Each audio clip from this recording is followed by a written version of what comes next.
Okay, well I've got that rangefinder body with the semi-silvered mirror etc. all back from the cleaning. It's nice and sparkly in there now. I'm just cleaning this rear glass, the eyepiece lens.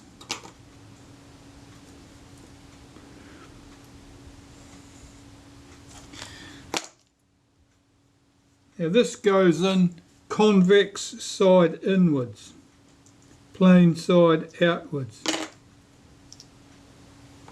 Just making sure I've got no dust inclusions there.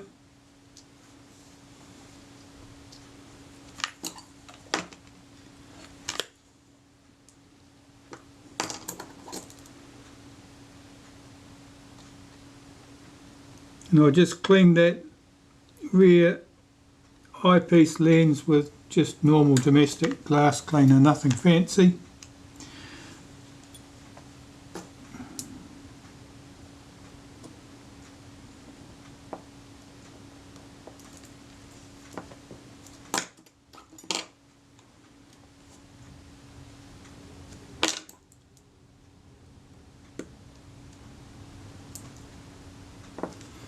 Just get this mask fitted to the front.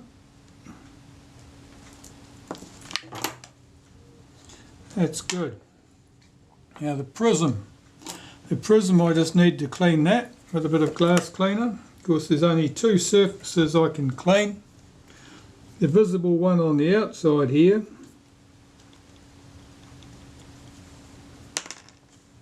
and the one down in the tube.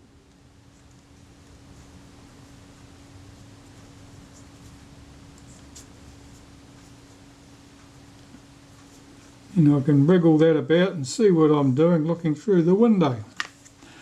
That looks good. Give that a blow out to make sure I've got no threads of cotton hiding in there. That looks good. That can go back on here.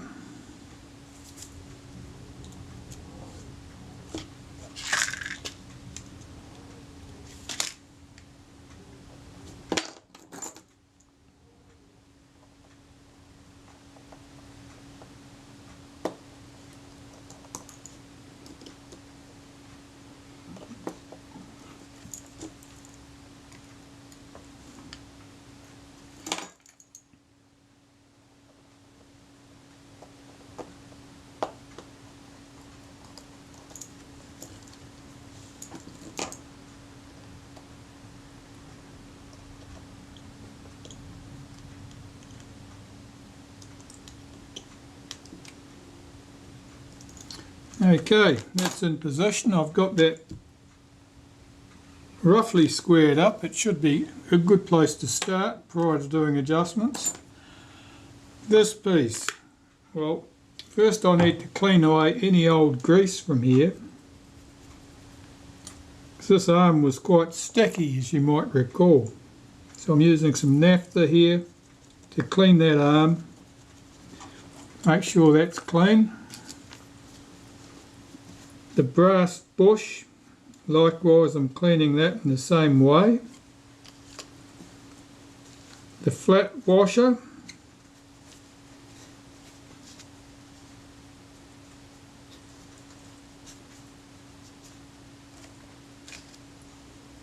The screw.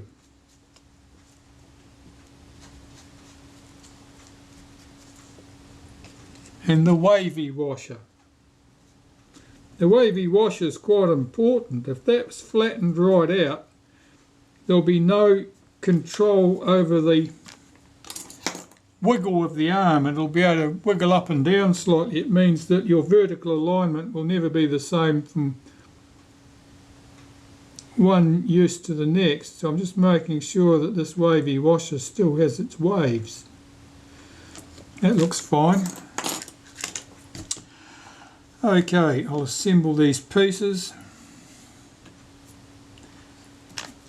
Taking some molybdenum paste, just run it around the inside of that, run a little bit on that top surface. Put the bush in there. Now I've got my alignment mark, I know where it's sat. Right about there. Got to clean the glass lens in this piece. So again with the glass cleaner, clean the front surface, which is easy to see how clean you've got that, because it's basically flat. It's easy to judge how clean you've got flat surfaces by viewing the reflections from them. It's not so easy when it's a concave surface. That looks good.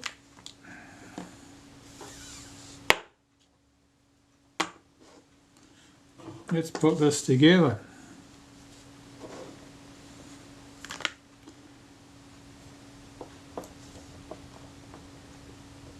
The arm goes on there.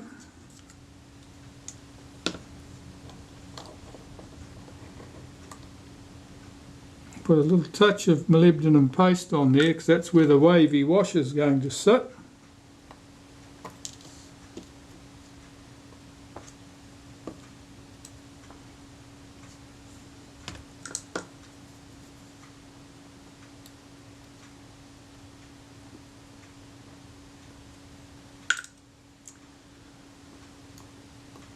Things aren't wanting to stay where I put them today.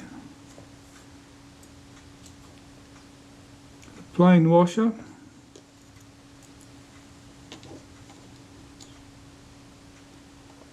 And the fixing screw.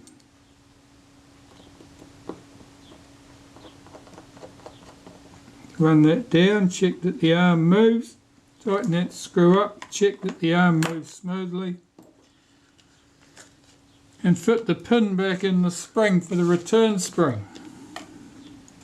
So I've got the pin here. If I swing that spring, the rangefinder up, I can get that pin through the end of the spring.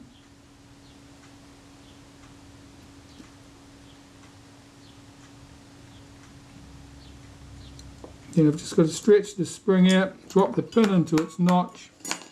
There's our rangefinder. As you can see, that drops back to its rest position without any argument.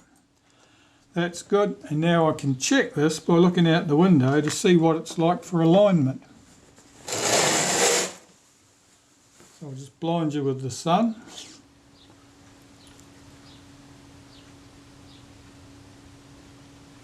My moving image is slightly low, so I need to tighten the front screw slightly.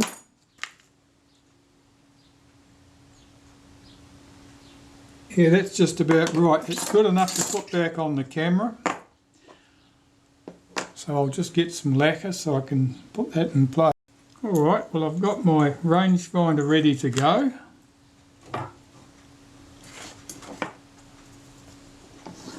Normally I put a couple of drops of lacquer on this to hold it firmly in position so that if the camera gets thumped or bumped,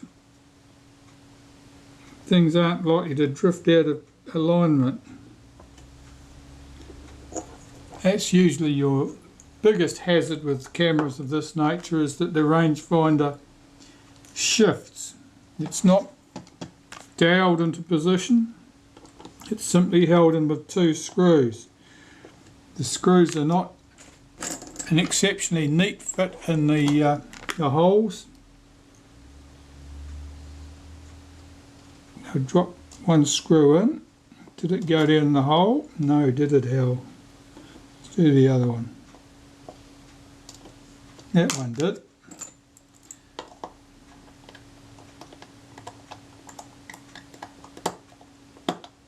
Get that screw started. Make sure that this arm is forward of the pin coming up from the camera base. If it's sitting on top of it, you'll have trouble. Now I kept my thumb over the shutter release while I took the camera upside down to retrieve that screw, so I don't want the shutter release falling out. This time the screw dropped down correctly. So I'm holding the rangefinder firmly back towards the back of the camera. I'll tighten these two screws up.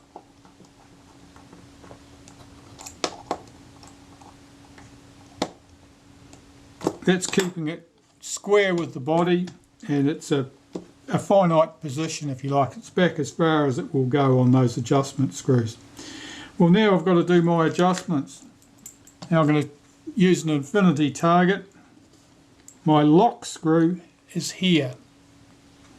This is the adjustment screw made for adjusting your infinity position. Once you've got that, you're happy with that, tighten that back up. This screw here is the lock screw for our close focus adjustment. Now, don't start messing around with that unless you have to, because as soon as you change the position of the close focus adjustment, it changes the infinity adjustment, and you've got to just work backwards and forwards between the two, and it's very tedious. If it was all good before it came off the camera, chances are a minor adjustment of your infinity position is probably all that's going to be required, and possibly something for the vertical alignment. If the moving image is too low, tighten the front screw. If the moving image is too high, tighten the rear screw. I'll get this sorted out. I'm happy with the state of that. That's all good. So now I'll just clean up this top cover, get this in position, fit the shutter, and then glue the leather back on the base of the camera. So I'm just going to remove this mask. This holds the glass viewfinder and rangefinder glass on the front of the camera top.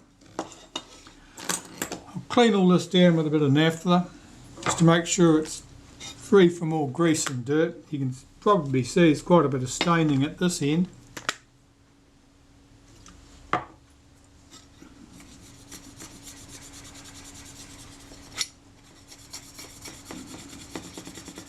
Corrosion, of course, you can't do much about corrosion, but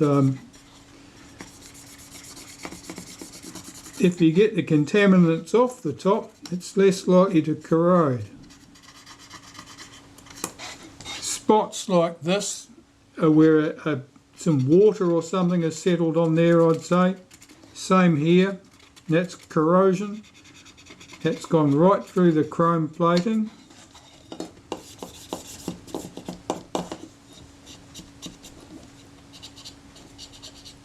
That's corrosion there too. Now, corrosion, you can't polish that away and get shiny chrome. The chrome is gone basically. The chrome sat on the top. The corrosion has happened because chrome is not impervious, it's porous. Moisture and chemicals will get through chrome to the underlying substrate. If the underlying substrate is susceptible to damage, it'll get it. Well, it's certainly interruptions day and I am racing against the clock now.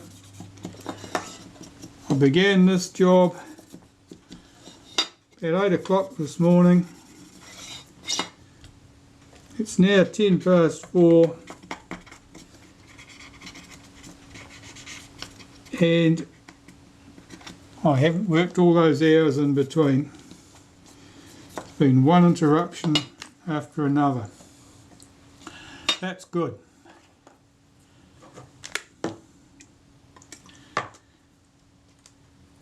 This mask, I'll give that a wipe.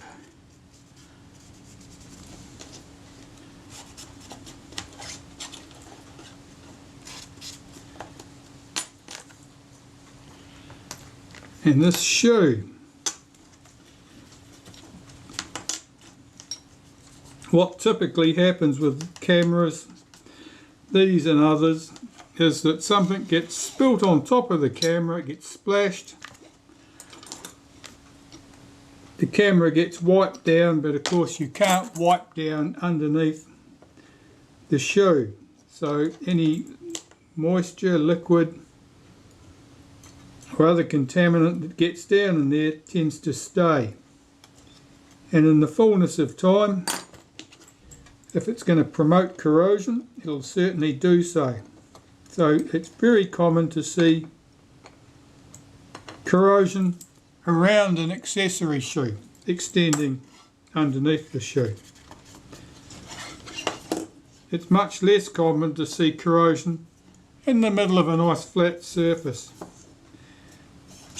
because when things have happened there, people have noticed and they've fixed it. Okay, I've got to clean the rear glass. That's just a piece of glass, it's not a lens. So with glass cleaner on a cotton bud, I'll clean the outside surface.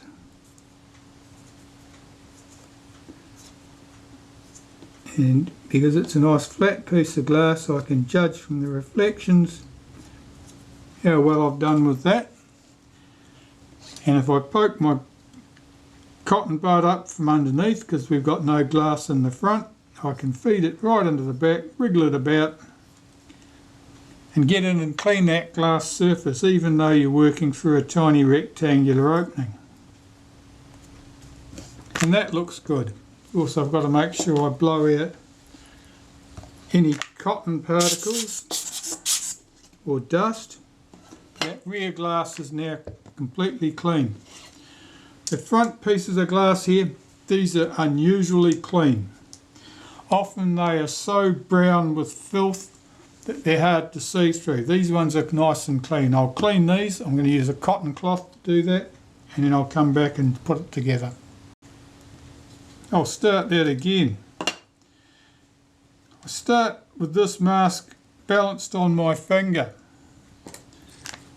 The glass in both cases has one beveled edge. The beveled edge must go upwards here. That's so it fits in against the inside corner of the top. And I can hold that up in place. Line up the two screw holes in the top.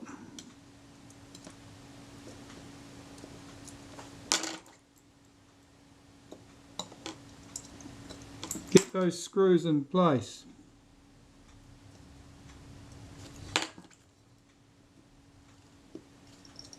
When I've got them in place, I'm checking the position of my glass, make sure that that's sitting in its recesses.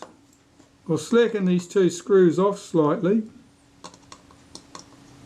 Push that frame as far forward as it'll go. Do my two screws up, and there's my viewfinder glasses are now firmly held in place.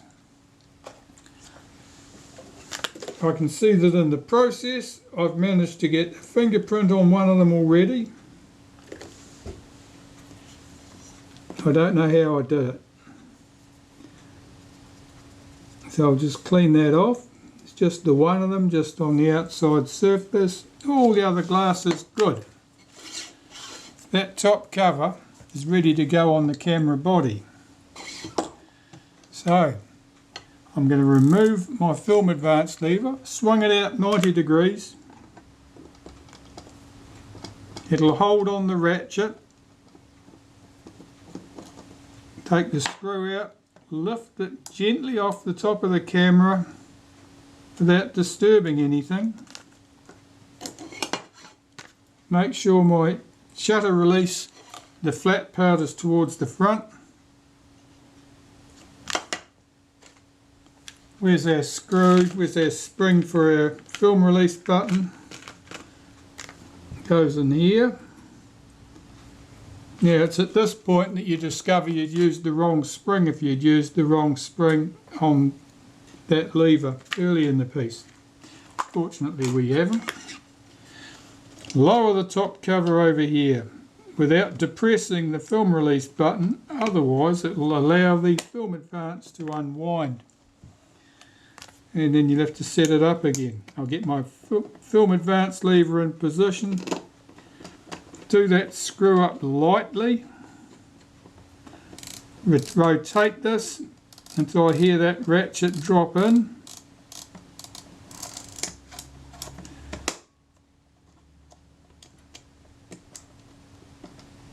Something's not happened.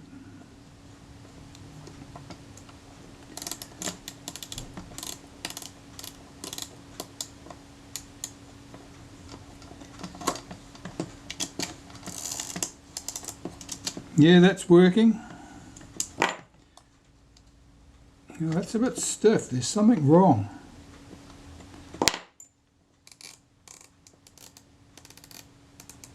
That's better. I just felt it drop in. There are two ratchet actions and they both have to happen, otherwise nothing's good.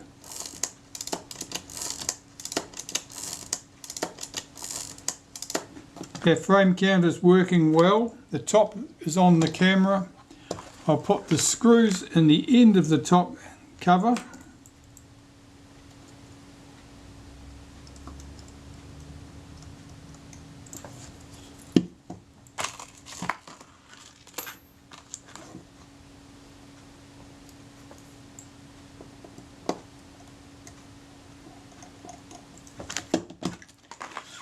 Our rewind. Bring that up. Make sure the centre's popped up. That's nice. We have the collar that goes over there, and there was a spacer washer. And there's our rewind knob, and I'll just turn that to tighten it. Camera body is good. Needs the shutter and lens assembly. Right, here's our shutter and lens assembly. Put a metal shim on, a paper shim, the other metal shim. If I've got two metal shims and a paper shim, I always just put the paper shim in the middle so that it's not vulnerable to damage. Because you can damage them when you're trying to get the lens and shutter assembly on the camera. Now, I'll wind the film advance and see if it cocks. The film advance stops before it got to the end of the stroke. That means I'm at least one notch too far advanced here, and I've got to lift this and turn that curved rack back one tooth. Let's try that. No, still too much. Oh, the shutter was cocked. That's my problem. Let's try it again. You should start with the shutter in the uncocked state.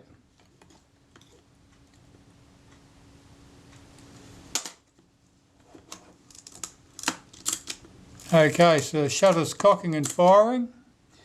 Now, the measure is whether it'll cock and fire on a 500th, because that's when the maximum tension is required, and it will often fail at the 500th, but it'll cock quite nicely at 250. On the 500th, that cocked nicely, so that was good. I've got my retaining ring. Can drop that in from the back. Be careful about dropping it in. You don't want to drop it on that glass surface of the rear lens group. You could chip the glass doing something like that. So when I say drop it into the groove around there and make sure nothing else happens. I've got my spanner for tightening it up. I'm just backing that up, trying to pick up the start of the thread. Yeah, there it goes. That's just finger tight at the moment. Check that my shutter is correctly seated. Check that it cocks and fires on the 500th speed.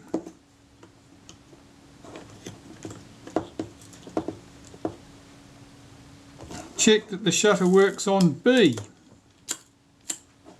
That's all good. Right, I'm going to tighten that retaining ring now.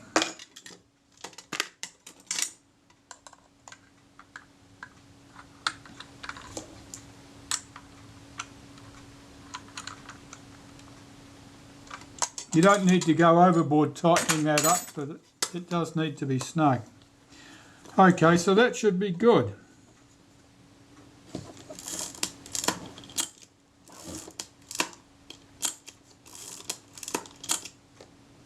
And this is ready to go back to its owner. So, thanks for watching. I'm sure I asked one of you to remind me to glue the leather back on the base before we finished. But that job never got done.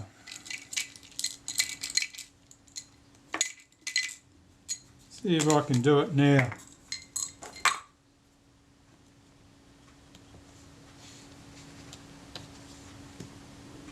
Oh, you'd hardly notice it's that well seated.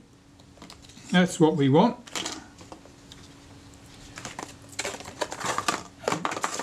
I'll put some adhesive on a bit of paper and then I'll spread that to my leather from there.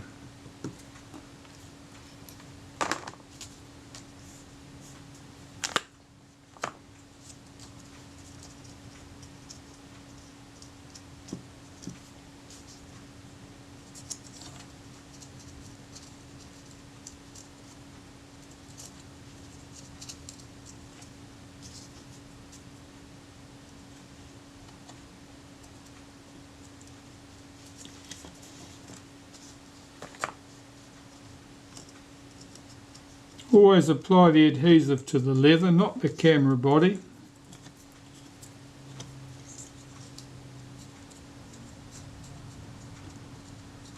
Try to get an even layer on there, not puddles of glue anywhere, because if you've got lots of liquid adhesive sitting there on the surface, you can be pretty sure it'll end up running into places you don't want it to run. If you've got tacky glue well attached to the leather, then it'll tend to stay where it's put. This is quite a rubbery adhesive. I'm just rubbing that with my finger to take away that any squeeze out. That's looking good. Let's put this tripod sockets around on the camera. These screws are very short. They're shorter than the equivalent screws used on a 3C and similar models. At one end you'll get away with it entirely using a longer screw. At the other end you will not.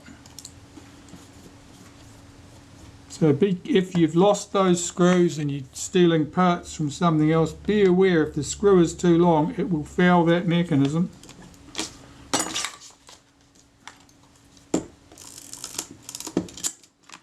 That's good.